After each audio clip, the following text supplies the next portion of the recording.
Sampun selami kaliwarsa SMA miwah SMK Negeri dados amongan pemerintah provinsi saha pemargin PPDB akeh manggihin pikobat. Pemerintah Bali kaaptiang digelis makarya Perda Pendidikan sajroning mindapdabin pengelolaan pendidikan ring Bali. Ketua PGRI Bali Igede Wenten Arya Sudemawasang ngawit kuendanan SMA SMK Negeri dados amongan pemerintah provinsi ring setunggal pemargin PPDB start wentan pikobat. Mana padinikan punika nentan kepanggian malih ipun ngabdiang mana pemerintah digelis midabdabin Perda Pendidikan bina ke penyayap hukum pengelolaan pendidikan ring Bali. Selami puniki Permendiknas ketureksain tanpa nguratiang kewentanan ring daerah.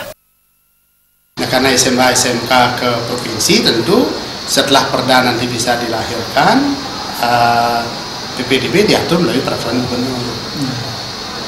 Di pihak lain sebetulnya kita berharap lahirnya peraturan daerah tentang pendidikan kan untuk mengakomodir kearifan lokal di dalam pendidikan sehingga punya gambaran yang atau punya jalur yang jelas, punya ketegasan terutama budaya misalnya diatur di Perda Pendidikan.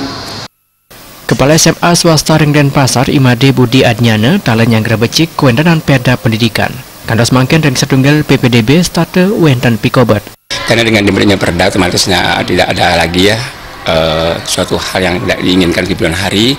Dengan perda tersebut otomatis sebagai langkah ya atau sebagai pedoman untuk melakukan sesuatu khususnya PPDB.